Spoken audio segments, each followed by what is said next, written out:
welcome to Two Blondes and a Brokerage, and today we have Nicole Rueth with us, and we are going to talk about investing and how to build an investment empire. Nicole? Good morning. Hello, guys.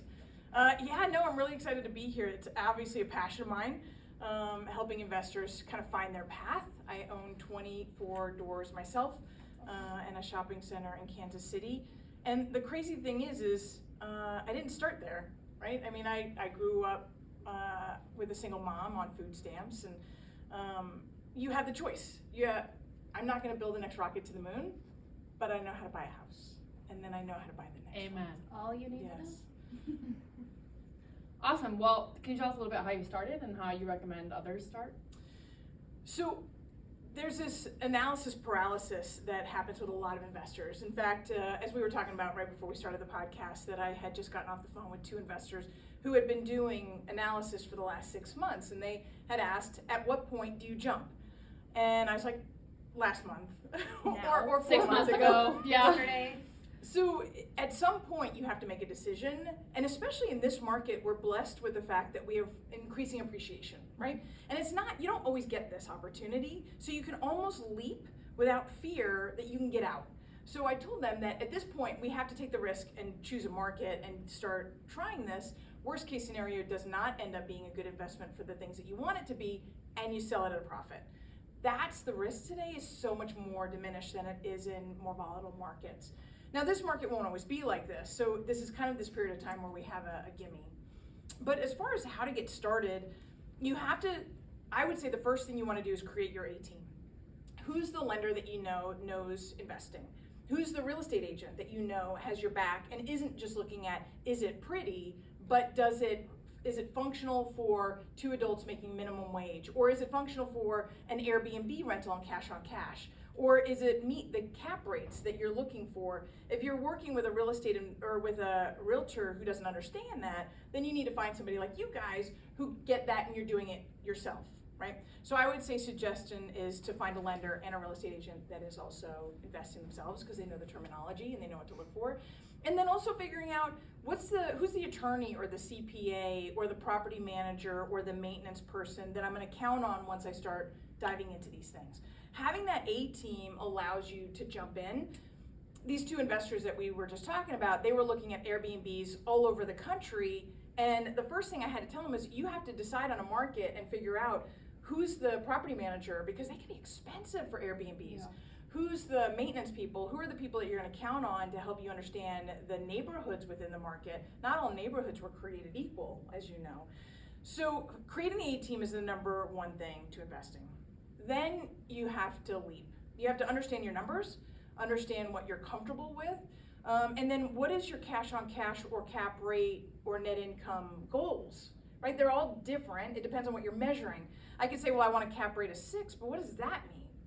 All right, or I could say I want a cash on cash to meet an amortization. What does that mean, right? So how do I determine what makes a good deal for me, which isn't a good deal for you, right, nor you, right? I mean, because I'm 53, I just had my birthday, I'm just kind of freaking me out. Happy birthday. And so I look at my retirement in a close lens, right? But I'm helping my kids buy their investment properties, and they're looking at retirement in a long lens. And so they just each bought their first property at age 20. We make different decisions for them than I would make for myself. The three properties, that I bought for them, I wouldn't have bought for me. So I'm looking at, can it cash flow in the time that it's going to take me to get to retirement? And is it going to add to the money that I'm going to be earning on a monthly basis in retirement? So if it doesn't meet those goals, or it's not an area that I know, like, and trust, if it's not with people that I believe in, then I'm gonna say no to that investment. But you gotta first define what is success to you, and having an A team will help you define that success. Because I'm sure you guys are having those conversations with your buyers. I'm having them with our borrowers as a lender.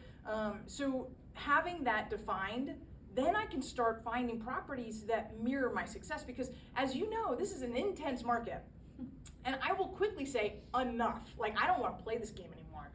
But if I know what my rules are, and I know what my area is, and I know what my goals are, then I can look past the extreme and pay $70,000 over asking because I know that it checks all the boxes. And that's your comfort zone.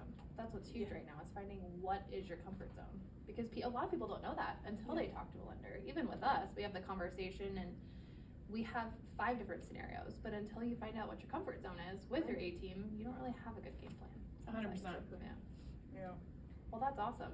I think it's a huge help with being able to talk to somebody with the knowledge. Like you said, if you're talking with an agent or even a lender who's never done an investment or knows what the outcome is that you want, you don't have the opportunity to kind of prioritize maybe a property over the other. Can you kind of go back to what you were saying between like cash on cash, or you said like a 6? Can you kind of explain to our listeners maybe what that would entail if they're looking at an investment? So a cap rate is just simply taking what are the returns divided by the purchase price, right? So a cap rate's really, really good if I'm looking at, we have an opportunity to invest in a shopping center, but we also have this bucket of money. We could buy a single family, or we could buy a commercial building, right? So what is the cap rate on these different types of investments? And I don't do it. I mean, there's a lot of people that do, and cap rates are lower than they've ever been because of that, right? And so maybe that's your driver. So maybe you're looking for those markets where there still is a 6% cap rate or an 8% cap rate. But what I'm looking at more is, does it meet the goals? So cash on cash is looking at, what's the money I got to put into the thing, right? How much money do I have? And based on that, does that down payment plus closing costs give me rental income that offsets the mortgage payment in a period of time that hits my goals? So I put all of my investments on a 30-year fixed to keep the payments low, because stuff happens, right? I want to limit my risk, but I want to be able to pay them off at this point in 10 years or 12 years or 15 at the most. I don't want a 30-year payment, although I'll put it on a 30-year payment. So it's got to produce enough rental income to pay off all the expenses, including management and maintenance, and then still give me an amortization, meaning I'm going to pay additional principal down every month to get it to the period of time that I want. So I think that's important to talk about, because I hear a lot of investors are talking, well, can I do, like, should I do a 15-year or a 30-year? And I think that that's huge. One, you don't know what's going to happen, right? We're in a great market right now, but we have no idea where we'll be in 5 or 10 years. And 2, just because you're on a 15-year does not mean you have to pay it off in 15 years or a 30-year in 30 years. You can always pay extra. And I think that's huge for investors to know that just because you are on a 30-year fix doesn't mean you have to pay for 30 years. And you shouldn't, probably. Well, and some people, my kids will. Right? Yeah, I will. Yeah, right. We have, right, exactly. I want them to keep all the cash. So they're living on the cash now, right? They did it through college, and they lived on that and lived rent-free, mortgage-free. So totally different. So you're absolutely right. And the thing with the 30-year fix, it does 2 things. Some people will say, well, I'm not disciplined enough, so I need to put myself on a 15-year to know that I'll pay it off in a 15-year. You know thyself, right? So go with that first. Yeah. But if you can be disciplined, you can set it up on an automatic payment, whether the lender draws it or you pay it. You can set it up either at your bank or at the lender. Either way, you can set it up for more principal reduction. Right. But on a 30-year, 2 things are the win. One is I can drop it in case. So COVID happened. I didn't see that coming. Did you? No. No. Sure didn't. So nobody saw this coming. So March came and everybody paid their rent. And then everybody was sent home a week later, 10 days later, and then what's going to happen in April? What's going to happen in May? So we dropped our automatic payments to the 30-year fixed to say, let's just find out what we're going to have for vacancies, right? So it gave us a place of safety. We felt we can handle this. Even if all the tenants stop paying the mortgage, we can make the mortgages at 30 years. The other thing it does, and then of course they all paid, because we humanized the experience. We called them all up and said, okay, we're going to be trapped in this home for a little bit. What can I do for you? I've been maintaining a good, safe place to live, but can I fix the garbage disposal? Do you need a new dishwasher? If you know that I believe in you and want you to stay, you're going to pay the rent because you want to stay. Yeah. All of our people paid the rent.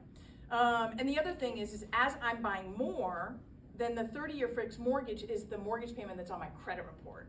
Even though I'm paying it like a 15 or 10 or 20, it's the 30-year that gets reported, and that hits my debt to income ratio against the rent income that I put on my tax returns. That's a good point to point out, Yeah, especially if you're planning on buying multiple properties. As an investor doing not just one a year, one a year, but maybe 4 or 5.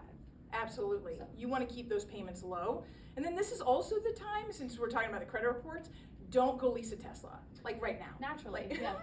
Just but don't you'd do that. actually think that it's not. I was like, Not so I what had it a good friend who wanted to buy real estate, and he had just bought a truck with an $1,100 a month payment. And I said, and now you can sleep in that truck. Yep. Right, yeah, That and is that's now your your home home. now. That is now your home. Because the truck doesn't care about the house, but the house cares about the truck. Right. So you got to put them in the right order. That's a great way Yeah, to point it yeah, out. that is a good point. DTI Good is analogy. huge, Yeah. especially for new buyers. So you talked about that like a little bit, the difference between your kids and your investment plan. Yes. Does that also include different types of properties? Like, are you guys focusing on different properties, or Yes. so what does that look like for you? So for my kids, we're going on stability, right? And especially in this increasing appreciation market, I'm worried, will they have the kind of jobs that allow them to afford to get into the market? So all three of them have a single family home. They can always move back into their home, worst case scenario, right? That, and it's a good stepping stone. They moved in, all of them have, so my firstborn has a 5-bedroom, 2-bath, my second one has a 4-bedroom, 2-bath, and my third has a 5-bedroom, 2-bath. And so they all are renting out the rooms, and they're living during college for free, and they're renting out the rooms to roommates. And then they'll grow tired of it, my oldest has, and so now we're flipping it. He's moved, and we're renting out the whole house as a house. Now, you'll get more money by room, just like you will. Airbnb, you're gonna get more money. Then by room, you're gonna get more money. If you can subdivide the house into like a downstairs and upstairs, you'll get more money. And then the worst case is to rent it all as a single house, because you can only get so much money based on the area, right? The 5th bedroom doesn't benefit you anymore over a 4th, and really even not even so much out over a 3rd. What you're gonna get with the 5th is kids and crayons, right? So I think it actually has diminishing returns. Yeah. Right. So for me, a house is a great appreciation opportunity, but it's a limited income opportunity. So we go after the multi-units, the 2, 3, and 4 units, specifically 4 units is what I love. And I like the 4 units because I have multiple doors, so I can literally have 1.5 tenants vacant. Can't have a tenant, but you could have one that's rented half the time and one fully vacant, and I'll still make the mortgage payment fine. So it gives me flexibility, it gives me security and stability. It also maximizes my dollar per loan, right? So when people talk about, well, Fannie and Freddie, you can have 10 mortgage properties, that's 1 mortgage properties, but 4 doors. Right. So it gives me that opportunity. It's not gonna appreciate as well as a single family, but it's got better cash flow. Now, if you get into the 5 to 10 units, you have to be careful, because those now are commercial. And so as a commercial property, you're gonna have a commercial loan, commercial water, commercial insurance, and commercial property taxes, and everything's gonna be higher. And many times the 5 to 10 units are 1-1s. They're 5-1-1, Sure. 6-1-1, 7-1-1s. So you can't really charge as much in rent, yet your expenses are more. So you really have to pencil those. Over 10, you start getting into apartment buildings. That's where you get more cash flow, less appreciation, but more opportunity. You see a lot of investors getting into the apartment Sure. right now. Interesting. Yeah. So if you had to choose, would you buy an Airbnb or a triplex in Arizona? Asking for a friend. Sounds. Asking for a Asking friend. for a friend. Yeah, for a friend, obviously. I would buy the triplex in Arizona. Oh, I knew you were gonna say that. Yeah, sorry. So Airbnbs are fantastic. I think a lot of HOAs and a lot of cities are changing the rules, and so anything you buy is subject to change. Yeah, and so if you can afford to then sell it at that point, which is fine, because you'll probably do well on appreciation, that's the thing. And, or if it's something that you're gonna Airbnb, but you're gonna take advantage of it. You know, when people buy Airbnbs in the mountains, I often say, well, that might be a lifestyle choice. It might not be an investment. You have Right. to decide what it is. And it's okay to make a lifestyle choice. We work hard. Yeah. So to have that place that you can go to is good. Just don't call it an investment. It's a lifestyle choice. The triplex in Arizona is absolutely an investment. Yeah, it is 100%. And also the Airbnbs in the mountains, they are charging typically 30% for Crazy. management. A lot of times it's, you know, here it could be 8 to 10% for a long-term rental, but short-term rentals are 30%. And so if that eats into your cash flow, does it still cash flow? That's the question you have to ask yourself. And it might, but it might not. And especially because they also have unions in certain mountain markets. So can you get the work done that you need to get done in the timely manner if you're an out-of-towner? You just have to do your research. Yeah, There's a lot of change going on in the mountains. there is a lot of change going With on. all of their Even and locally lotteries too. and Yeah. yeah. And then, you know, what kind of time? A lot of people go, well, I'll get one here so that I can manage it and maintain it. I don't have time to run over and Yeah, change that's the sheets absolutely every not day. happening. Yeah. Not a chance. No. I would strongly recommend you not do that, actually. If you're gonna get an Airbnb, please do not manage it yourself. Get a It is, management yeah, company. yeah. And that's talking about the A-team, right? Like Yeah. having professionals that are gonna help you because it is a huge task and not just assuming that you can do everything yourself to save 8%. Exactly. Yep. Yeah. Well, this has been awesome. Thank you so much for coming in. And if you guys have any more questions about investment or how to build your own investment empire, please feel free to reach out to us or Nicole, and we'd be happy to get you in touch. Absolutely.